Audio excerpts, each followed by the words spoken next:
Hello and welcome to the Official Watches YouTube channel. Today will be a channel first because we have an FP Journe to show you today. So welcome to Jardin du Mayfair, heaven on earth for the watch enthusiast. If you follow me on Instagram, you'll know that I've been going crazy for this watch. I really wanted to bring an FP Journe review to the channel. So I'm so happy to have this today. So without further ado, let's get into it. Guys, just a very quick one. Please do hit that subscribe button. We are growing as a channel. There are more and more of you coming every single day and I absolutely love it. Thank you for your continued support. To all our subscribers, old and new, welcome. Okay, so what do I have today? This is none other than the FP Journe Chronometre Optimum, the COPT 40 ASI. Our first FP Journe review on the channel, so we're going to cut the foreplay and dive right into the watch. This is the FP Journe model that is dedicated to super precise timekeeping. First launched in 2012, it has been a constant in the collection for over a decade. Quick stats, it's a platinum 40mm in diameter but wears a little larger because it has an all dial, very slim bezel, 10mm thick, 30 meters of water resistance, 20mm lugs, so a nice standard size for those who like to play with straps. But do remember to arm yourself with curved spring bars as the lugs are drilled close to the case, which is very aesthetically pleasing, but tricky to deal with unless you've got the right gear. The dial is full of information, but without being cluttered. The base is white gold, and it's applied stainless steel frames surrounding the main body of the dial with a small second subdial. I think it's a nice touch using the inner Arabic hour markers with the minute track numbered around the outer dial. Both nicely set off with some guilloche in the centre. Flame blued hands add both a bit of fancy plus excellent legibility against the cream backdrop. The window at 10 offers a viewing of the Remontoire movement, a feature designed to stabilise the accuracy of a watch, hence its inclusion as a complication in the Chronometre Optimum. A watch is powered by a mainspring housed inside a barrel that delivers power to the balance spring, which is attached to the balance wheel. The balance wheel is responsible for controlling the speed at which the wheels powering the hands, etc. turn. As a mainspring unwinds, it can lose power, particularly in hand-wound watches. Less so in autos as they keep themselves topped up by motion. This loss of power can disrupt timekeeping as the wheels powered by the springs slow down, similar to the way in which an electric shaver slows down its speed before eventually grinding to a halt. The same thing happens in reverse when a watch is fully wound and the mainspring is putting out more power.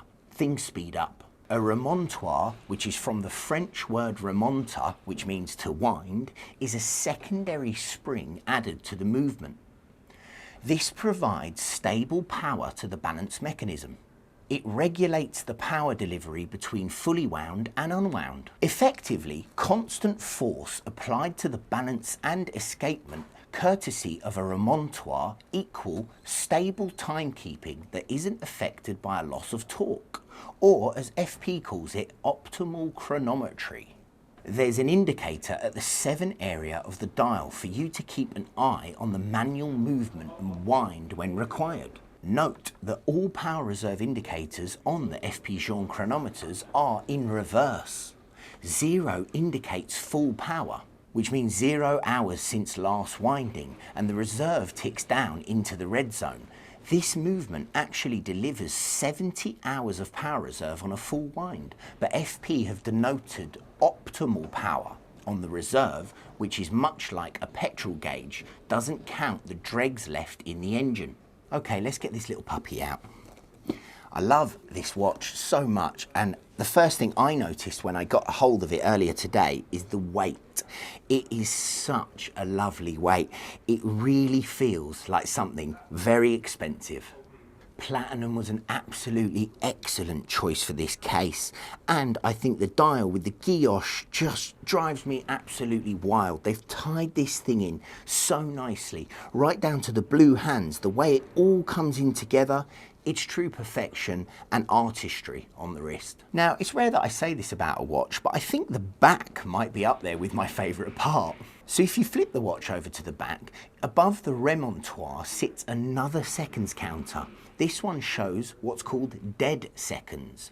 They're incremental ticks, like a quartz watch. When the watch is operating on full power and drops to a sweep seconds display when it's on low power. It's another way of checking that the Remontoire is doing its business in the back. And let me tell you, this watch is business in the back. Why do I say that? Because the caliber 1510 is made from 18 karat rose gold, which is rare. This may be a time-only piece, but it is full on high horology.